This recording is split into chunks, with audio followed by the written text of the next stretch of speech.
Hello everyone, welcome back to our channel. তো তোমরা সবাই কেমন আছো? আশা করি সবাই ভালো আছো, আর আমি অনেক ভালো আছি।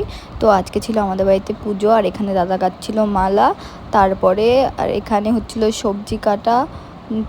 তারপরে তোমাদেরকে দেখিয়ে দিলাম, দেখো এখানে দিচ্ছে আলপনা বৌমনি।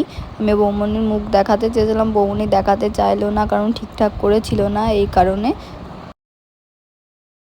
তোমরা সবাই কমেন্ট করে বলো আমাদের ঠাকুর মণ্ডপটা কেমন লাগছে। তারপরে আমি চলে গেছিলাম ঠাকুর আনতে। দেখো এখন আমাদের ঠাকুর বের করা হচ্ছে। তো আমি ঠাকুর নিতে এসে হেঁটে হেঁটেই যেতে হয়েছে, উপোস ছিলাম, তার মধ্যে তো প্রচণ্ড কষ্ট হয়েছে। তো এখানে ঠাকুর হচ্ছে বরণ করা, ঠাকুর বরণ করা হলো। তারপরে আমি চলে যাই রেডি হতে। আমি এখন রেডি হয়ে গেছি, আর আমাদের ঠাকুর মশাই পুজো করাও চালু করে দিচ্ছে। চলো তোমাদেরকে দেখাচ্ছি।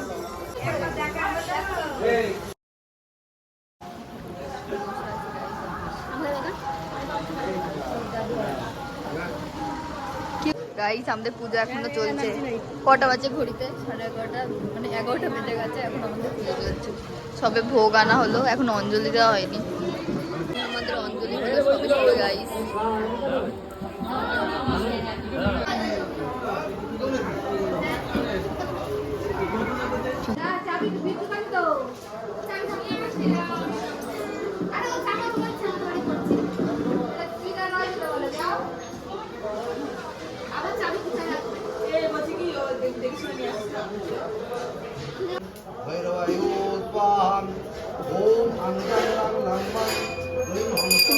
যজ্ঞ হলো, তারপরে আমরা চন্দ্রমৃত্যুকে খেয়ে দিয়ে নিয়ে খুব টায়ার্ড হয়ে গেছিলাম, আর ভিডিও করা হয়নি। তো ব্লগটা এটুকুনি, ভালো লাগলে লাইক কমেন্ট শেয়ার।